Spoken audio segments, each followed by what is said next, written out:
SME IPO बाजार में क्या हो रहा है अरुण सर? 12 करोड़ का IPO and you get applications for 2700 crore. 4,800 crore का सब्सक्रिप्शन ओके हुआ था, 12 ओके। करोड़ का साइज ऑफ इशू था। और अगर आप आज उसका इंट्राडे चार्ट कहीं पर दिखा सकते हैं तो बड़ा दिलचस्प था। ऊपर की सर्किट, नीचे की सर्किट, फिर ऊपर की सर्किट। दो चीज ओके। समझनी चाहिए एसएमई बाजार में। अ, बड़े मेन बोर्ड पर जो इश्यू होती है उसमें साइज जो रिटेल लगाता है वो 15,000 रुपए का होता है। जब वो एसएमई में लगाता है तो उसकी एवरेज सब्सक्रिप्शन वैल्यू 1,10,000 से लेके 1,30,000 की होती है, मतलब लगभग 8 गुनी। अब रिटर्न देखिए, 15,000 का शेयर आईपीओ मेन बोर्ड पर 40%, 30% की बढ़त के साथ खुलता है अगर अच्छी इश्यू होती है, जबकि ये एसएमई में 80% ऊपर खुलता है।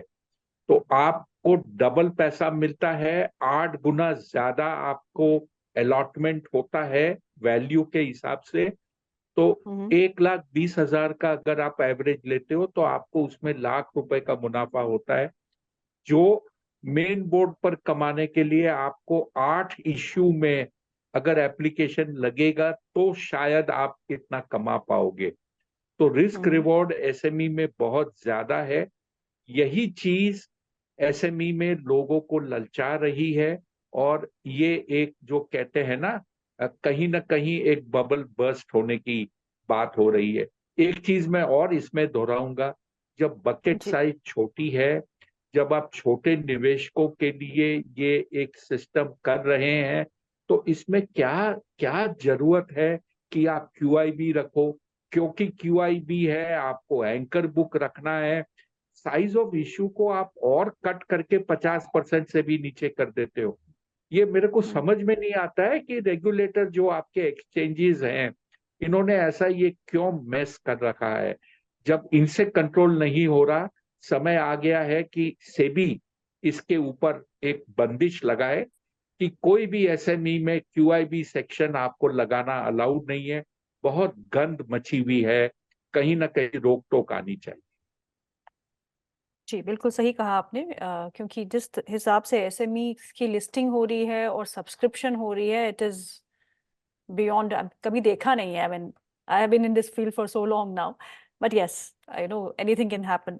चलिए देखते हैं, आपने गीतू सही जी, कहा। गीतू जी, या एक चीज और यहाँ पर ऐड करना करना चाहूंगा कि जी। करीब 1,000 इशू के ऊपर अब लिस्ट हो चुके हैं एसएमई बोर्ड के ऊपर। लेकिन ऐसा जी। कहा जा रहा है कि 300 से ज्यादा कंपनी है जो लिस्टेड हैं इनके ऊपर, जो एलिजिबल हैं मेन बोर्ड में माइग्रेट करने के लिए, लेकिन वो माइग्रेट नहीं करना चाहती।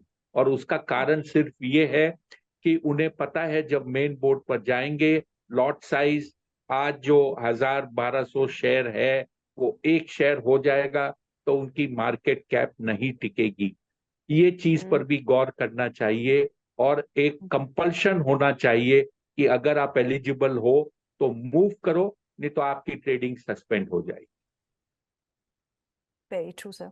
रोहित, एफएमसीजी स्पेस, इस स्पेस पे हम सारे काफी बुलिश रहे हैं, एक मोमेंटम भी देखा हमने, लेकिन it is not holding up. I mean, you see stocks like HUL, ITC, Colgate, Nestle चल तो रहे हैं, लेकिन वो मोमेंटम, मॉनसून अच्छा होगा तो ये होगा, गवर्नमेंट कंजम्पशन बूस्ट के लिए ये कर रही है, ऐसा कुछ दिख नहीं रहा।